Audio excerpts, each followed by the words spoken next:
Hello everyone, and welcome back to a new video. In this skill battle video, we will be covering the Living Abyss once again, but this time we will finally be replacing Werewolf after all these months of suffering by him randomly dying or trying to get his annoying toppings in place. We have finally removed him, and that is thanks to the help of the new cookie, Space Donut. So, let's get right into the team. The team is as follows: Space Donut, Milky Way, Captain Caviar, Squid Ink, and then Cotton Cookie. Some people like replacing Milky Way with macaron, but I have had less success with that one. So yeah, right into the topics.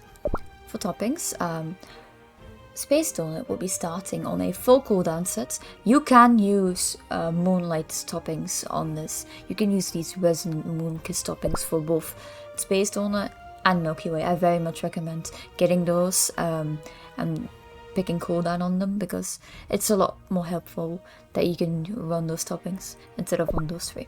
Anyway, for Space Donut, you want at least 23% cooldown, but the higher the better.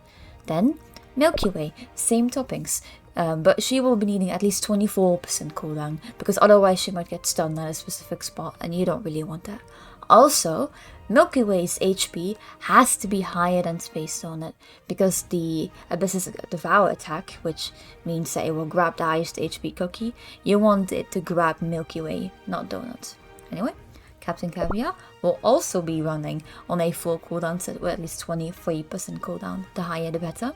And I highly recommend having at least 10% damage resist substats on him if you are able to. Then Squid Ink, who will be needing their candy at least level 10, very important. But they will be using 2 crits and 3 attack toppings. You can also use 4 attack and 1 crit, but this is the best setup. And for them, you want at least 9% cooldown and 9% attack speed. Otherwise, you don't get their last skill in on time, and you will miss a lot of damage by not having that skill in.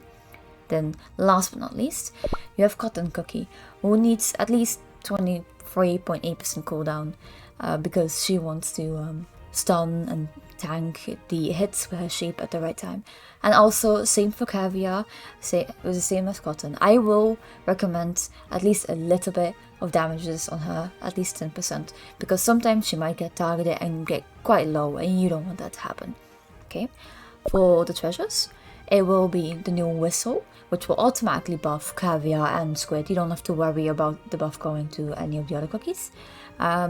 Scroll, as always, and Clock. But if you have the new Clock at level 12, you can replace the common one, because the new one at level 12 will do the same cooldown reduction as the common one, but with a little extra amount of attack boost.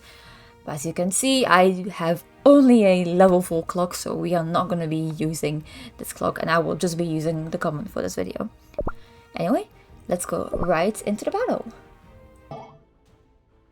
So the timing for this is actually pretty easy. You just Q Cotton and then put the timer on Squid Ink.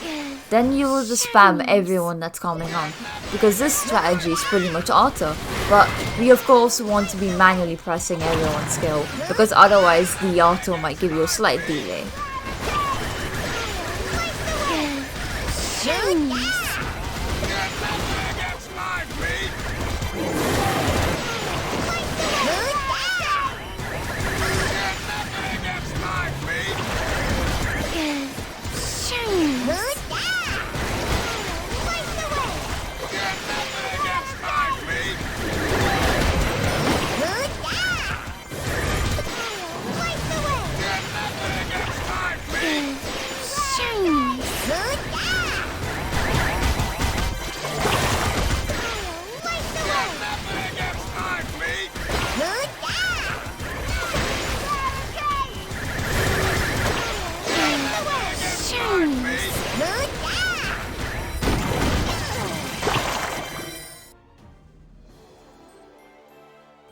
And that's it.